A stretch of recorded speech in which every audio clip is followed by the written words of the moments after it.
The person or nation that restores order is dad. Before we get into this, I should say up front, I usually think Tucker is more insightful on foreign policy than a lot of mainstream commentators. He is often willing to challenge lazy consensus thinking, and he is usually at his best when he brings things back to basic realities like geography, power, resources, and national interest. So this is not one of those videos where I'm just going to sit here and pretend everything he says is ridiculous. A lot of what he is getting at here, I actually agree with. But in this case, I think he oversimplifies some things, and in a few places, he pushes the argument so far that he actually weakens it. So what I want to do is go through this in pieces, play the clips, and jump in along the way with where I think he is right, where I think he is partly right, and where I think he starts losing me. That's who's in charge. That's the head of household. That's the head of the world. So that's what's at stake. Who runs the world? Now, is this good or bad from an American perspective? Well, that's a more complicated question. Short term, of course, it's bad. There's a humiliation coming at some point. You hope it's not too profound.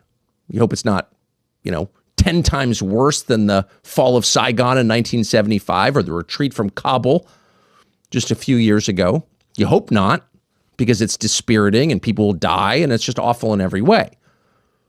But at some point, it will become clear that the United States couldn't do the thing that great powers do, which is keep commerce going. And so it doesn't mean the United States is not a great power. It just means it's not as great as maybe some people imagined it was. It's not as powerful as our leaders told us it was, and in some cases actually thought it was. And what that really means is the unipolar moment is over. Now, it's been over for a while, but in the minds of your average U.S. senator from Nebraska, we're in charge of everything and everyone will just bow to our terms. And that's not true, hasn't been true for at least 15 years. It's definitely not true now.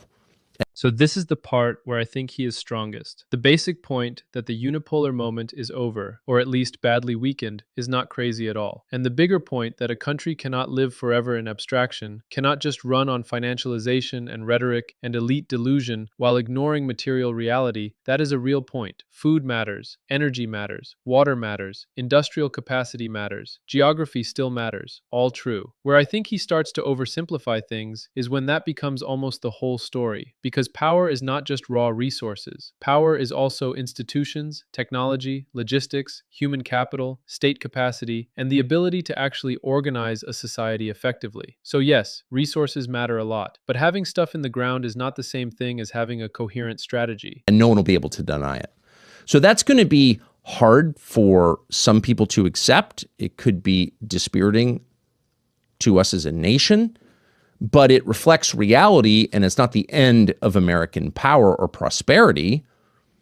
It might, in fact, be the beginning of actual power and more durable prosperity, the kind rooted in resources and production, the kind that's not necessarily dependent on finance. So it doesn't need to be a disaster, but it's definitely going to be a global reshuffling. And it revolves around the question of resources. It revolves around what President Trump, to his credit, understands, which is ultimately power derives from prosperity. Rich countries are powerful. Rich countries get to build powerful militaries to express and, in rare occasions, exert their power. But wealth comes from resources. And what are resources? Resources are food, water, and energy. The three things necessary for life, for growth, for civilization. Food, water, energy. Food, by and large, comes from energy, by the way. Huge percentage of fertilizer comes from natural gas, but it takes energy to make food, of course. But a country's resources, its physical resources, the things it finds in the ground, are essential to that country's prosperity. So physical reality matters, and that's harder and harder to keep in mind when our day-to-day realities are determined by things that are not real, electrical impulses, ones and zeros, the digital world. But the digital world has limits. And those limits arrive at, say, lunchtime when you're hungry. You can't eat Instagram. You have to eat food. And that's produced by people grown in the ground, watered with water. So Again, I think there is a strong argument buried in here. North America really is in a better position than a lot of people realize. The US, Canada, and Mexico together have enormous structural advantages: energy, agriculture, land, transportation corridors, access to markets. All of that is real. So, if his point is that Washington should think more seriously about the Western Hemisphere, I think that is fair.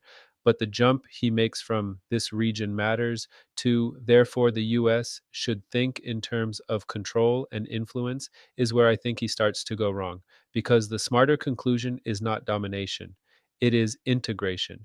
If your region is already strong, the answer is deeper trade, stronger infrastructure, better energy coordination, better border management, more resilient supply chains, not this loose language that starts sounding like everybody in the hemisphere is just supposed to fall into America's orbit. That is a very different argument. So, my overall view is this: I think Tucker is directionally right about some big things here. He is right that power has material foundations. He is right that geography matters. He is right that countries cannot ignore production, energy, food, borders, and physical security forever. And he is right that the United States probably should spend a lot more time thinking seriously about its own hemisphere. All of that I think is fair, but I also think this particular argument is too simplified, too sweeping, and in places just too sloppy. The problem is not that he is talking about realism. The problem is that he sometimes trades real realism for rhetorical realism. He starts with something true, then pushes it too far, and by the end, you are no longer talking about a disciplined foreign policy analysis. You are talking about a performance.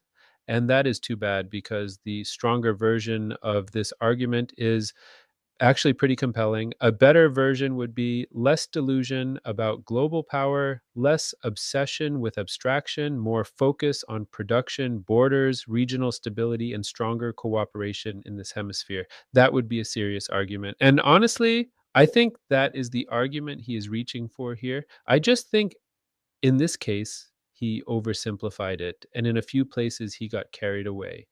If you enjoyed this kind of breakdown, let me know what you think in the comments. Where do you think he is right, and where do you think he overreaches?